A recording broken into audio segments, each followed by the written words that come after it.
Chapter 43. Where are we, sir? Jacob rolled his eyes. Somewhere in Dark Rain, Dare. More specifically? How about Lost? Carrick waved their lone makeshift torch in front of him. It lit up another sterile stone corridor. Yeah, but how many other Kelin buildings have we seen that are built underground? Well, this one so far, Jacob answered. Because this is the first building we hid in. Right, she replied, poking around the next corner. This was definitely not part of the plan. She slowed. And maybe that's all right. It's about the goal, and that can still happen. She frowned. Right? Jacob wagged a finger at her. We're supposed to be silent. Yes, sir. However, on her next step, she opened her mouth. The knight reached out with one shovel-sized hand and pushed her. She coughed and rebounded against the wall.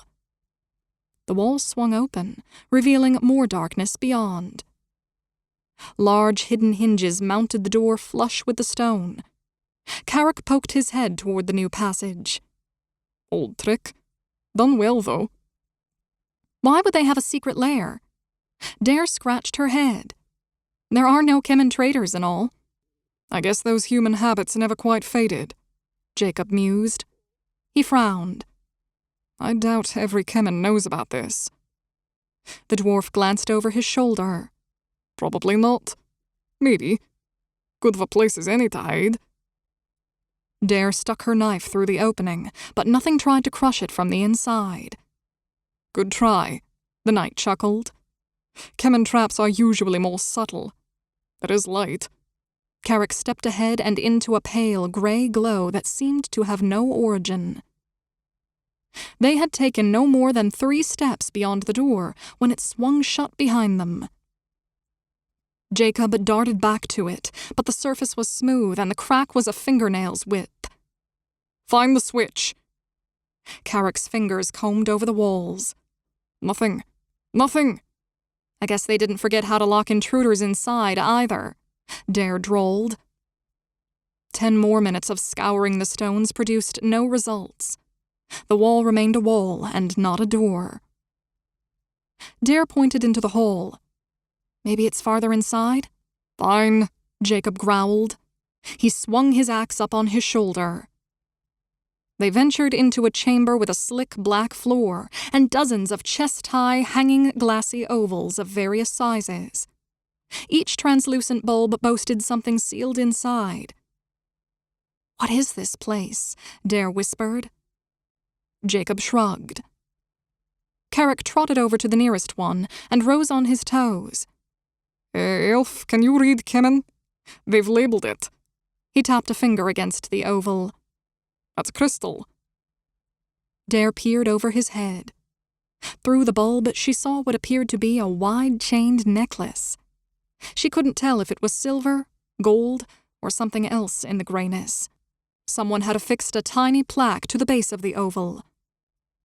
That's pals. Jacob looked up, perplexity dancing across his features. A trophy room? The dwarf coughed. What? He pointed at the plaque.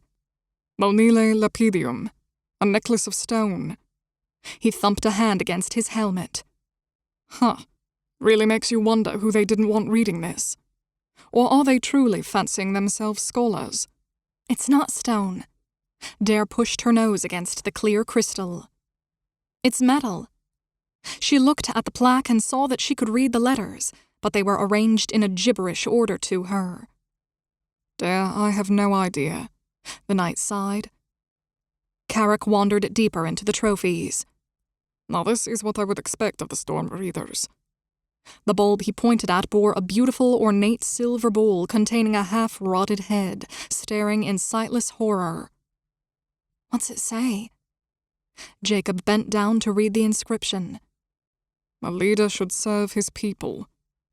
His lip curled in disgust. Ugh, you're right.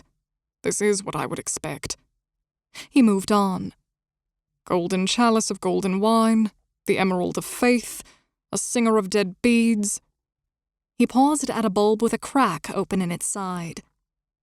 Crystal in crystal, he read. Dare lifted up onto her toes to see into the bulb. She poked her finger through the hole. A thief? Here? The 2 translucent shelves inside were empty. Jacob shrugged. Looks like they missed a few. As she peered at the broken crystal's base, she saw a few fragmented splinters. But they looked like bones. The knight shrugged again and kept walking. Summer's winter. Looks like a pine cone to me. The cloak of breeze. My boot up this title maker's ass. Which one is that? Dare asked. The knight snickered. Come here, I'll show you. Hey, elf, what's this? Carrick called from across the shadows. He pointed to a banner nailed to the wall. Jacob frowned, but the light wasn't strong enough from their position. He walked closer, then stopped and cursed. Dare flinched as the flag came into focus. The banner was ebony with 2 opposite-facing parallel swords lying horizontal across it. Curling around the swords was a serpent with a vicious striking head on each end. All 4 of the serpent's eyes had been burned out. Bile slid into the back of Dare's throat. She'd never seen the flag before, but she wished she didn't know that snake. And apparently, it knew her. She hadn't even heard of Senna before she left home. She licked her lips. Do you think he could have mistaken me for someone else? Like someone who died a long time ago? What are you talking about? Jacob snapped. Nothing. She inched back a step. The knight gulped. This? He swallowed again. This is the Black Hound's banner. What? Dare cried. Impossible, Carrick muttered, shaking his head. She felt her mind racing. Sure, Palins helped the elves banish the Kelin, but that was before the Black Hound. So why— I don't know, Dare, Jacob whispered. I don't think they liked him either. Carrick pointed to the eyes. Jacob kept his gaze pinned on the flag. I was there. I was part of the army that found this very banner flying on the citadel of Palins. We didn't get there in time. We only found that one flag and we burned it. He remained standing there, unmoving. Dare whirled her back on the banner faster than she'd intended to, and wandered into the forest of crystal bulbs again. The Kelin are certainly confounding, Carrick remarked. Do you suspect the scourge of the old empire had dealings with them? Before the fall? Jacob shook his head. I wouldn't think so. Dare's right. The Black Hound was human, so he wouldn't have been alive when they were banished. He broke his gaze away. I don't know. I don't think it was the Black Hound who burned out those eyes, the dwarf said. The knight's hands hung at his sides. Timing's all wrong. Hey! Dare waved both arms over her head from across the room. I found a sword. She squinted. It was hard to see through the grayness, and it felt as if she were staring through water, but she had to examine it. It looks kind of like those pieces of Palin's art in Riverfall. Her hands scrambled over the oval like paws on ice. The sign reads Rex. That's pals for dog, right? That broke whatever dark dream was still haunting Jacob. No, Dare. It means king. Even better. She squashed her nose against the crystal. The hilt was designed for serious warfare, but a gem, she couldn't tell in the grayness what kind, protruded from either side of the pommel. Twin streams of what looked like melted metal decorated the crosspiece in an endless trail, dipping into corners and complex loops. No nicks or burns marred the edge, which shone even in the grey light. The crossguard bore an emblem of a sword encased in a circle. Carrick's jaw fell so low that his beard scraped the floor. That's He tried again. That's a weapon of Palin's. Jacob's eyes widened in amazement. Carrick dropped to a knee. In all my years to see such a wonder. Dare shook her head. But But the Black Hound ordered all the weapons of Palance destroyed. Everyone knows that. That he did, Jacob said. She stroked the oval. It's not stealing, right? I mean, the Kelin must have stolen it first, so we're, rescuing it, right? The knight closed his eyes and shook his head. We can't take it. Who knows what spells and traps the Kelin may have on these things. Oh, I wish. She clamped her hands on the crystal bulb. Sir, I'm not leaving it. Derora, steel echoed in his voice. Her face creased in agony, and as much as her eyes shone with defiance, she muttered, Yes, sir. Carrick regained his feet. It brings water to my eyes to leave such a prize. He hefted his axe in one hand and his torch in the other as he walked farther ahead into the darkness. I wonder what other treasures this place holds. Dare kept her head turned toward the Palin's sword. The knight's expression softened. I used to do those things, and I've lost friends who've tried. It's just treasure, Dare. It's not worth your life. Yes, sir. She narrowed her eyes, but looked down. Something horrible will happen as you try to break that glass. Believe me, I've seen it all before. Yes, sir. She exhaled. Carrick hustled toward them, waving his torch. He beckoned. How much do you miss the reds and blues? Come see. The back of the treasure room was set up as a workshop. On the table was a half-formed crystal bulb, and inside it a slender, spiky crown. And it was in color. The platinum and gems twinkled in defiance of the grayness. The sleek metal rose above the patterns into sharp tips. A massive, golden-colored jewel rested in the center, while sapphires, rubies, and emeralds wound the rest of the way around the crown. Dare sighed in relief, not in awe. Color still existed. She pointed. The gold gems sparkled with green and brown hues within as she tilted her head. Is color working right? Sfeil right, Carrick burst. And to see one so large. Jacob swallowed. This is the crown of Indaleria. Has to be. They must have stolen it when... He dropped his eyes. Then he removed his gauntlets, reached his hands into the half-formed crystal, and pulled the crown free. Damn! What? Dare demanded. Nothing. I cut myself on the thing. It smarts. Then he lifted the headpiece aloft using only the pressure of his fingertips. Dare's amazement fizzled. You said we couldn't take anything. This is different, kid. Why? Because I say it's different. He led the way back to the hidden entrance. The other two followed closely, taking in the crown's color as if it were the only light in all of Darkreign. They crested the small threshold of the trophy chamber. Finally, the knight smirked. Dear, I remember being young, and you wouldn't believe the things I did. Good, she replied, and stopped walking. Then you know why. She spun and was already sprinting before she heard the knight's shout of protest.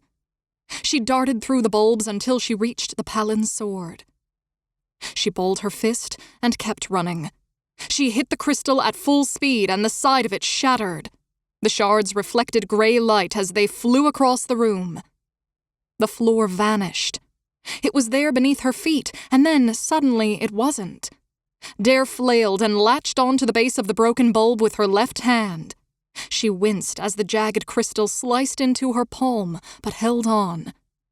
She thrust her other hand up and freed the imprisoned sword. Yes! From the safety of the entryway, Jacob glowered. Beside him, Carrick goggled. The knight exhaled like a bull. What was your plan for this part? She tried to shrug, and when that failed, she waved the sword around. This is the part of my plan where you rescue me. No. He turned his back and walked toward the hidden door. Dare's jaw dropped. You can't leave me! The dwarf stood there, his head whipping between the two of them. Jacob! She slipped down before she caught herself. Her arm was burning and she could feel hot blood pulsing out of her cut palm, lubricating her hold on the broken crystal. Some of it dripped, and she never heard it hit any floor. "It's getting slippery here, sir." She lost her grip, and for one horrible moment, she found herself plummeting into the abyss. Then her fingers snagged on the jagged lip, and she bit down against a scream. Her little finger slipped free, and she could feel her ring finger sliding. "Jacob!" This time, all the pride had disappeared from her voice. All right, he called. "But I get to kill you whenever I want." Carrick looked up at him. "Do you know what to do?" Jacob frowned and backed up a few paces. "We need to think like the Kelin." He began studying the floor. "They wouldn't devise anything that could harm themselves without an easy fix. And secondly, they're arrogant. They might believe that all intruders would be trapped. We couldn't find the door trigger. Let's hope this isn't the same." He found a break in the stone wall next to the edge where the floor vanished. Aha! He reached into the opening and toggled the switch. Dare's grip finally slid too far, and she slipped free. She felt only the air beneath her as she stretched her left hand back up at the crystal bulb, but missed it. Her butt smacking the solid floor interrupted the drop. She blinked. "Huh?" Carrick jogged over to her, but Jacob marched, still cradling the crown. The knight growled, "Now we really need to go." The dwarf snatched up her arm and started tying a cloth around her palm and fingers. She hardly noticed now that she had time to study at the Palin's sword. It was the exact size for her in length, width, and weight. It was so perfect, and its heft in her hand reassured her. Jacob shot her the look no soldier ever wants to see from an officer. "From now on, if you disobey an order, I will leave you. I am not joking. Do you understand?" "Yes, sir." She didn't glance away from the Palin's blade. He thrust out a hand. "Give it to me." She tightened her jaw and hesitated. "Dare." She pushed the sword out toward him, point down. He snatched it up, but the weapon fell from his fingers and clattered to the floor. Glowering, the knight bent to pick it up. The sword remained stuck, fast. Jacob scowled and attempted again. Carrick retreated. "Is that a magical blade?" "No," Jacob grunted. "Just an extremely stubborn one." Dare leaned forward. "May I try, sir?" "Fine," he clipped. She wrapped her fingers around the hilt and swept it up. The dwarf lifted both eyebrows. "Not magical, you see." The knight glared at the blade. "It doesn't matter, we have to leave. She can hold it, so she's got the edge on us there." Dare groaned. "What?" he growled. "You said—" He snapped his fingers in front of her face. "Shut it." "Yes, sir." She grinned as she pulled the sword back toward herself and swished it around. It was finely balanced. She experimented with a few moves. It felt like a dream. She paused, smiled, and then frowned. "All right, why did the Kelin have it?" Jacob growled. "We can ponder these questions all we want with rosy glasses of wine in our hands under a blue sky, but first we have to find somewhere where the sky is blue." "We don't know how to meet up with the others," Carrick pointed out. Dare grinned. "Let's cause a disturbance. They'll notice it too. Or at least notice all the Kelin running, so they'll know where to go." Jacob gave her a look as dry as the desert. "No. We're on our own. They're on their own." "But—" "It's cruel, but maybe this way we won't all die horrible deaths." "We can't leave them behind." Carrick sighed. "Alas, the captain's right." "So that's it. We're not even going to try to rescue them?" She cast her gaze up at the knight.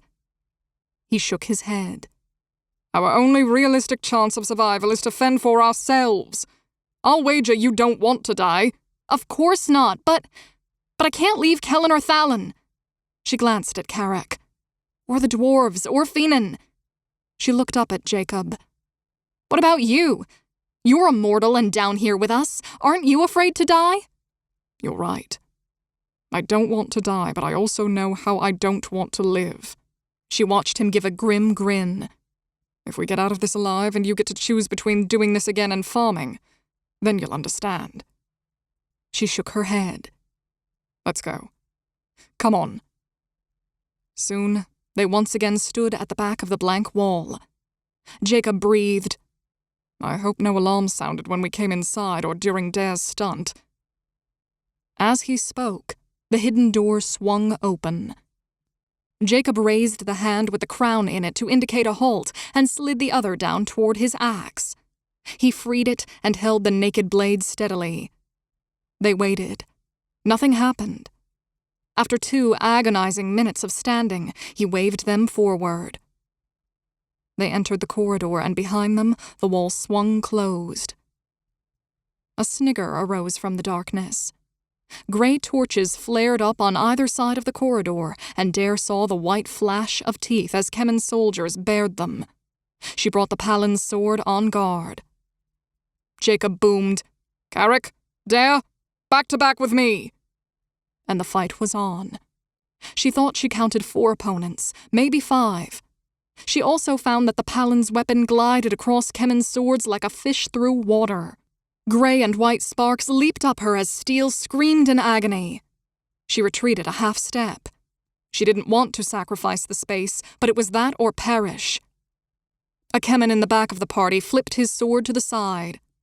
All sound around them vanished as he thrust it through the neck of another storm reader. The world hung motionlessly. The Kemen standing nearest to the one with the silent blade just stared. Jacob moved and drove his axe down through that stunned face. Dare and Carrick jumped forward, striking at their adversaries in their surprise. Thistle grinned and slashed the blade again and again. In a matter of heart-stopping seconds, he was the only Kemen who remained breathing. Dare laughed and felt like kissing her sword. It was amazing. She barely noticed when Carrick charged past her. Jacob caught the dwarf by his head. "No, this one's with us." Carrick stumbled to a halt while the knight gazed at Thistle. "I think." Thistle stared at the crown in Jacob's arm, but he said nothing. Carrick kept his axe between himself and Thistle. "An elf should know there are no Kemen traitors." Jacob slipped between them, keeping his axe up. "Yes, I do, but as you saw, he took Kemen life. That's enough not to get an axe to the face. For the moment." Carrick's eyes still bored into Thistle. "I don't understand. He's Kemen. It's a sin to them." Thistle shrugged. "Then call me a sinner." He raised his gaze to Jacob. "Where is my son?" "Unknown," the knight answered. Dare stepped beside Jacob as she stared at Thistle. "You told the Kemen when we came through." "Because Thalin followed us. I acted to save him. There were already patrols searching for you because of the other traitor." He leveled his gaze at her. "I blame my son's behavior on your influence." The sword in her hand sagged. He lifted an eyebrow at her. Then he looked back at Jacob.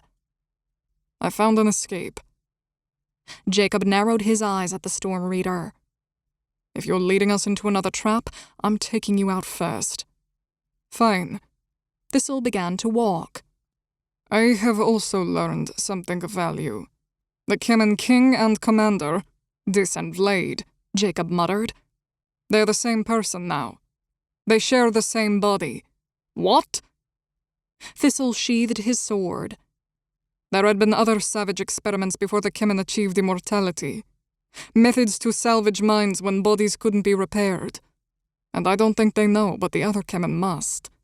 "Good," Carrick snorted. "Just one head to cut off, then." Dare frowned. "Wait, you were there with the king? Why didn't you try to end this war right then?" "That would have been obvious," he replied. "Yeah, the answer is obvious to me, too." "I'm no good to Thalin dead." Jacob rolled his eyes. "Obvious, as in that's obviously trouble, Dare. The king and commander can't go missing right now, or otherwise the Kelin may do what we don't expect. No, we need their leadership if we're still going to make this plan work. It's too far gone, sir. I hope not, or we've done all this for nothing. He turned to Thistle. Where's this escape path? Thistle raised his hand down the corridor. I will show you, but then I will find Talon. Jacob nodded. This thin spot is not far. However, I'm not sure where it goes, but the Kelin use spies and tree paths, so we'll probably end up near to at least one of those. Several minutes later, they stood behind a torch-lit wooden altar, staring wide-eyed at the people in front of it. On the wall, the image of the double-headed serpent dominated the room. Animal, possibly human, intestines and organs were steaming on the altar. A man standing over them lowered his curved knife. Jacob brandished his axe. I hope we're interrupting,